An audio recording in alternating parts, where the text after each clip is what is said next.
بسم الله الرحمن الرحيم.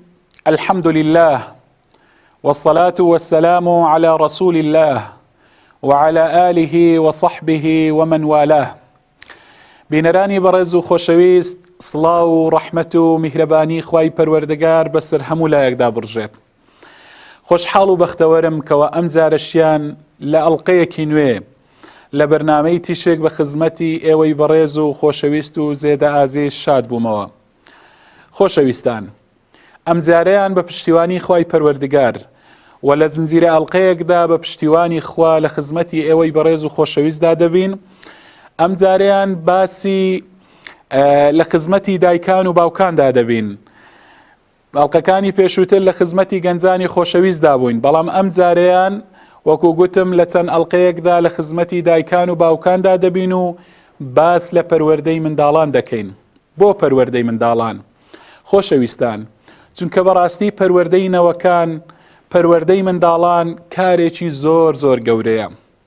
شایانی ئەوەیە کە ئینسان سەروەت و سامانی، ماڵی، کاتی، توانا و هێز و وزەی لە پێناویدا خەرج بکاتن. چونکە زۆرێک لە پێغەمبەران عەلەیهیم السەڵات وەسسەلام داوا و نزا و تکایان لە خوای پەروەردگار نزان ئەوە بووە کە خوای پەروەردگار نەوە و وەچەیەکی ساڵحیان پێ ببەخشێتن. هەر لەسەر ڕێبازی ئەوانیش سەلەفی ساڵح هەمان ڕێبازی پێغەمبەرانیان عەلەیهیم السەڵات وەسسەلام گرتۆتە بەر دەربارەی پێدانی نەوەی ساڵح تکایان لە خوای پەروەردگار کردووە، دوعایان کردووە و نزایان کردووە. بۆیە ئەم پرسیارە یاخود ئەم داوا و ئەم تکایە، ئەم نزایە، ئەم پاڕانەوە لە خوای پەروەردگار لەسەر زمانی هەر بابێکە. ربنا واجعلنا مسلمين لك ومن ذريتنا أمة مسلمة لك.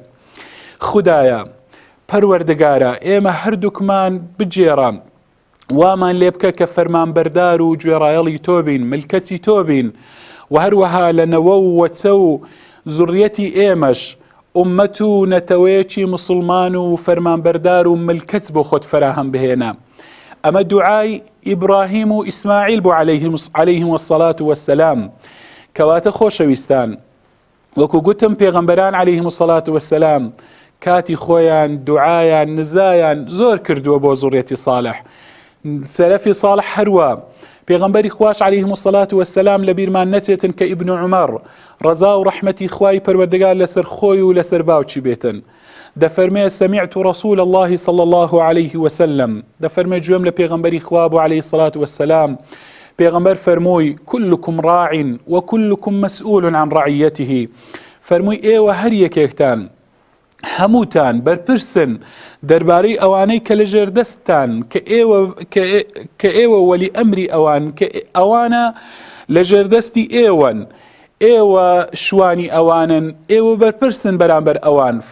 والرجل راع في أهله ومسؤول عن رعيته. پیاو لە ماڵی خۆیدا شوانە، گەورەیە، بەرپرسە و لێپرساوە بەرامبەر ئەوانەی کە لە ژێردەستینی، کە بریتین لە ماڵ و خاو و خێزان. هەروەها والمرأة راعية في بيت زوجها ومسؤولة عن رعيتها. ئافرەت لە ماڵی پیاوەکەی خۆی بەرپرسە و چاودێرە و هەروەها مەسئولە بەرامبەر ئەوانەی کە لە ژێردەستینی. والخادم راع في مال سيده ومسؤول عن رعيته. خزمەتکار لە ماڵی گەورەکەی، ئەویش بە هەمان شێوە بەرپرسە. فپێغەمبەری خوا عەلەیهی السەڵات وەسسەلام لە کۆتاییدا فەرمووی فكلكم راع وكلكم مسؤول عن رعيته. هەر ئێوە، هەر یەکێک لە ئێوە بەرپرسە بەرامبەر ئەوانەی کە لە ژێردەستینی. ئەم فەرمودەیە متفق عەلەیهە. کەواتە خۆشەویستان، ئێمە هەمومان بەرپرسین، بە تایبەتیش دایکان و باوکان بەرامبەر بە منداڵەکانیان بەرپرسن و خوای پەروەردگار لێیان ئەپێچیتەوە. کەواتە لێپێچینەوەمان لەگەڵ ئەکرێت بەرامبەر پەروەردەی نەوەکانمان، پەروەردەی منداڵەکانمان. خۆشەویستان، بۆچی پەروەردەی منداڵان؟ بۆچی دەربارەی ئەوەمان هەڵبژارد و وەکو گوتم ئەوەندە گرنگی خۆی هەیە، بەڵام دەکرێت چەند خاڵێکی تر بخەینە پاڵ ئەم خاڵانەی کە باسمان کردن. چونکە پەروەردەی منداڵان خۆشەویستان هۆکارێکە بۆ چوونە بەهەشت، هۆکارێکە کە دایکان و باوکان لە ئاگری دۆزەخ ڕزگاریان بێت بە ئیزنی خوای پەروەردگار بە هۆکاری ئەوەوە بچنە بە هەشتێکی پان و بەرین و نەبراوەوە.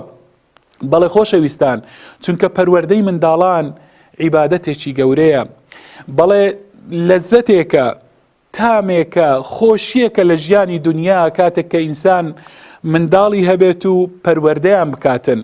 کەواتە خۆشەویستان، پەروەردەی منداڵان فەرزی عینە لەسەر هەر تاکێک، لەسەر هەر دایک و باوکێک کە پێویستە بەم ئەرکە هەستێتن بەرامبەر منداڵەکانی.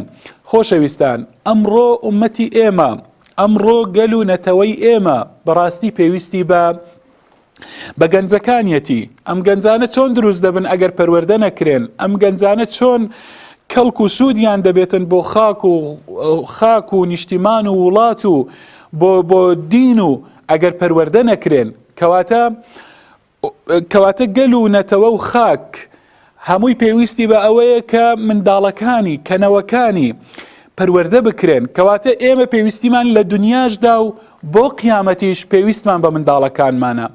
بەڵێ خۆشەویستان، چونکە منداڵ یاخود منداڵی ساڵح یەکێکە لەو هۆکارانەی کە ئینسان دوای مردنیشی خێر و چاکە و پاداشتەکانی ئەوی هەر بۆ دێن.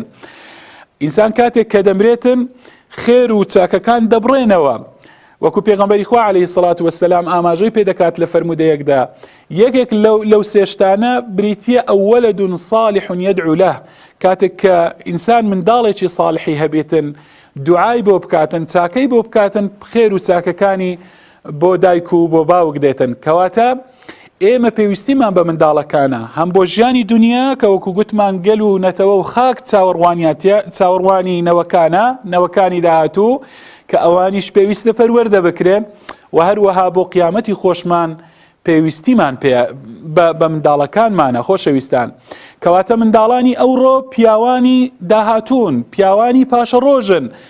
کەواتە پیاوانی پاشە ڕۆژ ئەگەر چاوەڕوانی ئەوەمان لێ هەبن کە پاشە ڕۆژێکی پڕشنگدار چاوەڕوانی خاک و وڵات بکاتن، چاوەڕوانی نیشتیمان بکە، پێویستە پەروەردەیەکی دروست بکرێن. بۆیە خۆشەویستان، وەکو ئاشکرایە، وەکو ڕوونە، هەمومان دەزانین کە پێغەمبەری خوش عەلەیهی سەڵات وەسەلام دەفەرمێتن كل مولود يولد على الفطرة، هەموو منداڵێک کاتێک کە لەدایک دەبێتن لەسەر فیترەتێکی پاک لەدایک دەبێتن. ئەو منداڵە لاپەڕەیەکی سپیە کاتێک کە لەدایک دەبێتن، لەسەر موسڵمانەتی لەدایک دەبێتن. کەواتە پەروەردەکردنی ئەو منداڵە و بەردەوام بوون لەسەر ئەو فیترەتە پاکە پێویستی بە پەروەردەیە. ئەگەر پەروەردەیەکی تەندروست و دروست نەکرێتن، ئەوە لەسەر فیترەتەکە تووشی فەساد دەبێتن، لا دەداتن منداڵەکە. بۆیە دەبێ ئاگامان لە پەروەردەی نەوەکانمان بێتن. خۆشەویستان، کەواتە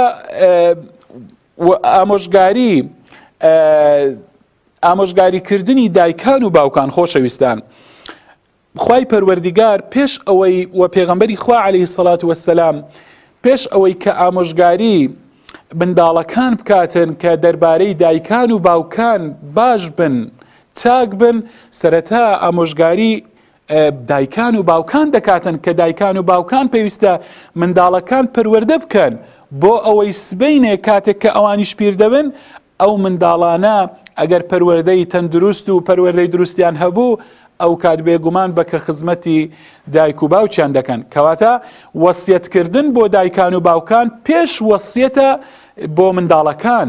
دەبێت ئێمە سەرەتا منداڵەکانمان پەروەردەکەین، اینجا دواتر منداڵەکانیش جارێکی تر خزمەتی دایک و باوکیان بکەن. خۆشەویستانم، ئەم پەروەردەیە خۆشەویستان مەسئولیەتێکە بەڕاستی خوای پەروەردیگار دەربارەی لێمانە پێچیتەوە، لێپێچینەوەی هەیە ڕۆژی دوایی.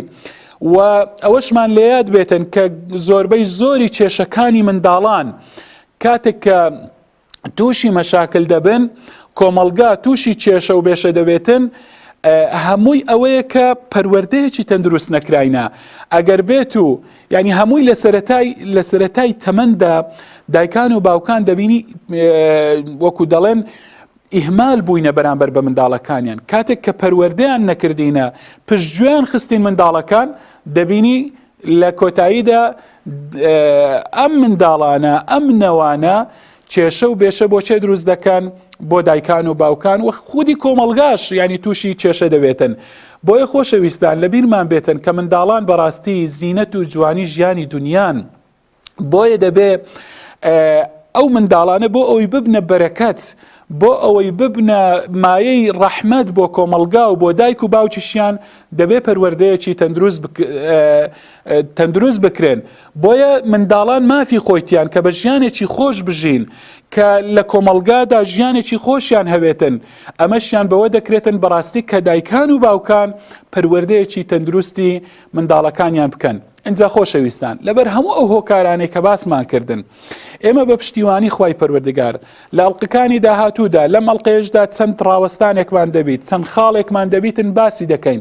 لە ئەڵلقەکانی داهاتووش پشتیوانی خوا زیاتر هەر جارە و چەند خاڵێک باس دەکەین دەربارەی پەروەردەی منداڵان. ئەمڕۆ ئەگەر کات هەبێتن دەرفەت هەبێت دووسێ خاڵ یەک دوو خاڵ باز دەکەین و لە ئەڵلقەکانی داهاتوو ئینشاڵڵا زیاتر درێژەی پێدەدەین. خۆشەویستان، خاڵی یەکەم بەبیرت بێتن کە تربیەی پەروەردەی منداڵان پەیوەستە بە کیتاب و سوننەوە، بە قورئان و فەرمودەی پێغەمبەرەوە عەلەیهی السەڵات وەسسەلام، چونکە قورئان و فەرمودەی پێغەمبەر عەلەیهی السەڵات وەسسەلام فەرمانمان پێ دەکا کە منداڵەکانمان پەروەردەکەین. ئیتر ئەم خاڵەت لەبەرچاو بێتن، نابێ پشتگوێ بکخەی مادام پەیوەستە بە قورئان و بە فەرمودەی پێغەمبەرەوە عەلەیهی السەڵات وەسسەلام، کەواتە دەبێ بزانی هەم پاداشتی لەسرە، هەم محاسەبە و بەرپرسیارەتیە، کەواتە نابێ دایکان و باوکان بە هیچ شێوازێک منداڵەکانیان پشتگوێ بخەن، نابێ ینی بە تەواوی ئیهمالیان بکە منداڵەکان و پەروەردەیان نەکەن، چونکە من لەم یوئەدیبه الئەبەوان یوئەدیبه الزەمان. ئەگەر هەر منداڵێک دایک و باوک بە ئەدەبی نەخەن و پەروەردەی نەکەن، بەڕاستی سەردەم و زەمانە دواتر ماندووی ئەکا و بە ئەدەبی دەخاتن. بۆیە مەسئولیەتی دایکان و باوکانە بەڕاستی کە منداڵەکانیان بە جوانترین شێوە پەروەردە بکەن. خاڵی دووەم خۆشەویستان، دایکان و باوکانی ئازیز، پێویستە ئەوەتان لە یاد بێتن کە پەروەردەی منداڵان یەکێکە لە گرنگترین کارەکان، وەکو لە سەرەتاش باسمان کرد، لە گەورەترین ئەو کارانەیە کە پێویستە ئینسان ماڵی خۆی، سەروەت و سامانی خۆی، هێز و توانا و وزەی خۆی لە پێناودا خەرج بکات. کەواتە قەت نەڵێن کاتمان نییە بۆ پەروەردەی منداڵەکانمان، پێویستە کاتت پەیدایکەی بۆ پەروەردەی منداڵت، کاتت دەبێ بە هەموو شێوازێک هەوڵدەی هەبێتن بەڕاستی، و هەروەها ماڵت، سەروەت و سامانت ئەوەی هەتە نابێ ڕەزیلی پێ بکەی لە پەروەردەی منداڵەکانتدا، دەبێ بۆیان خەرج بکەی. هەوڵدە ئەوەی لە تواناتدایە بۆ منداڵەکانت بکە بۆ ئەوەی پەروەردەیەکی تەندروست بکرێن. کەواتە هەروەها توانای جەستەی خۆت پێویستە لە پێناو منداڵەکانێکدا خەرج بکەین. خۆشەویستان، ئەم دوو ڕاوەستانەمان بەسە ئەم جارەیان لە ئەڵلقەکانی داهاتوو پشتیوانی خوای پەروەردگار زیاتر و زیاتر درێژە بەم بابەتە دەدەین. تا ئەو کات بەخوای پەروەردگارتان دەسپێرم. خواتان لەگەڵ، وەسەلام عەلەیکم وەڕەحمەتوڵڵاهی وەبەڕەکاتوه.